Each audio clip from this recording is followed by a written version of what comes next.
Imagine being blind your whole life, and when you finally see, people don't celebrate. They interrogate you. There was a man, born blind, not because of sin, but so God's power could be revealed. Then Jesus Christ did something unexpected.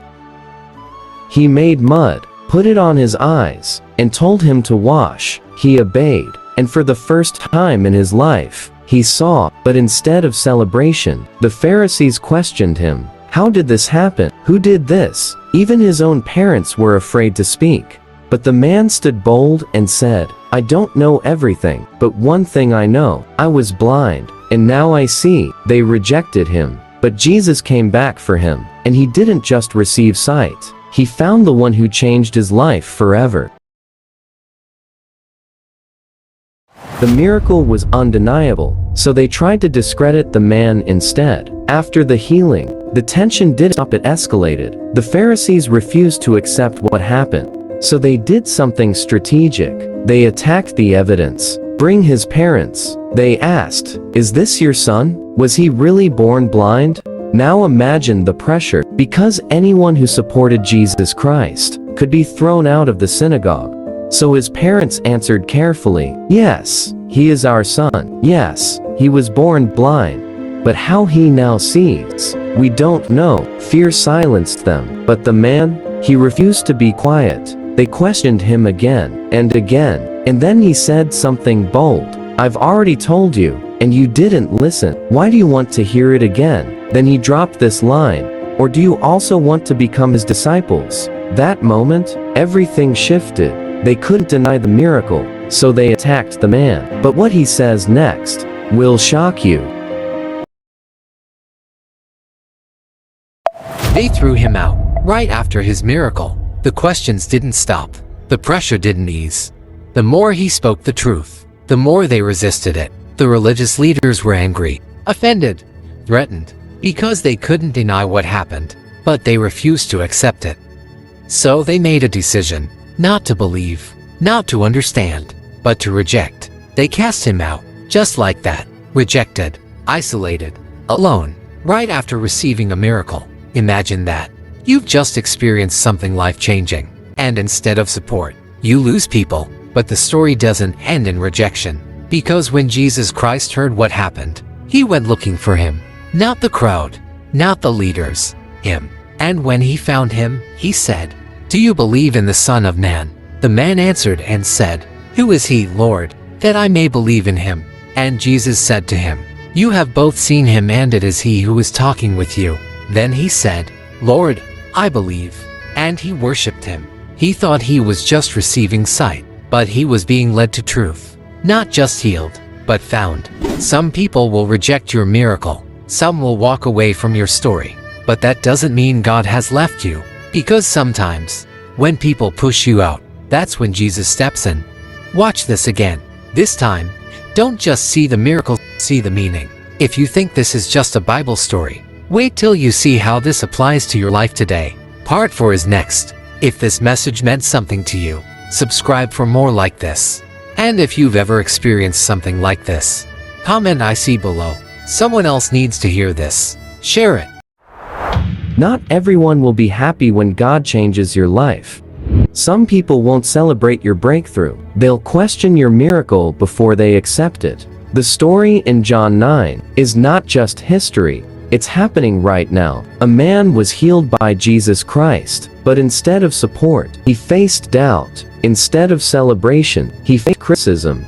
And that's how it still is today. When your life changes, when God lifts you, when you grow, succeed, or transform, some people will question it. Some will doubt you.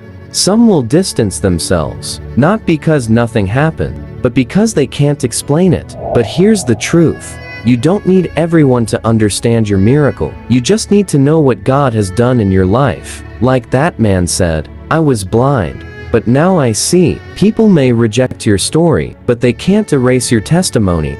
But this is where it gets deeper. Jesus Christ reveals something powerful. Not everyone who can see actually sees. In part 5, we're going to uncover what real blindness truly is. If God has changed something in your life, drop I see in the comments. Don't forget to subscribe like, and share.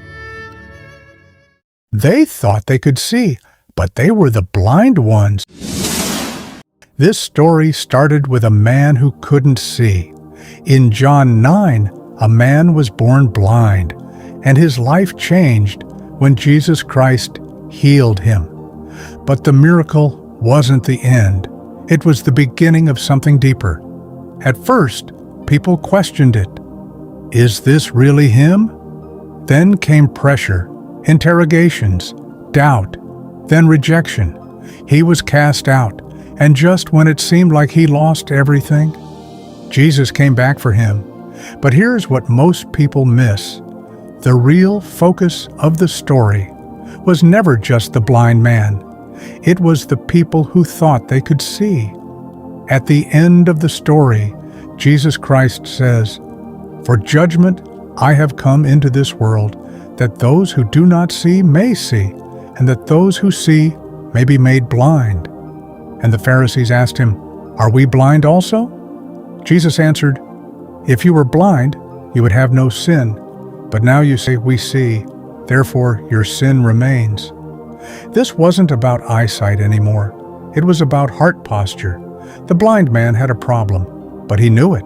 The Pharisees had a problem, but they denied it. The blind man was open, was honest, was willing to learn. And because of that, he received both sight and truth. The Pharisees were proud, were defensive, were convinced they were right. And because of that, they rejected both. Jesus was saying, if you admitted you didn't see, you could be healed. But because you claim you already see, you remain blind. This is not just a Bible story. This is life, today. Some people don't grow, not because truth isn't available, but because they refuse correction. Some people stay stuck, not because they can't change, but because they think they already know enough. Pride blinds. Humility restores sight. Real transformation starts here. The moment you say, "I don't have it all figured out. I need to learn. I'm ready to see differently."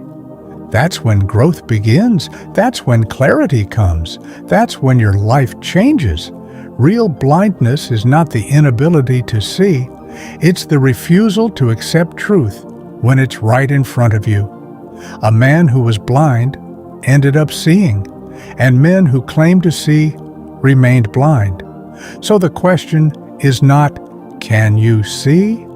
The real question is, are you willing to admit when you don't? If this message spoke to you, subscribe for more content like this. And if you're ready to grow, comment, "I see."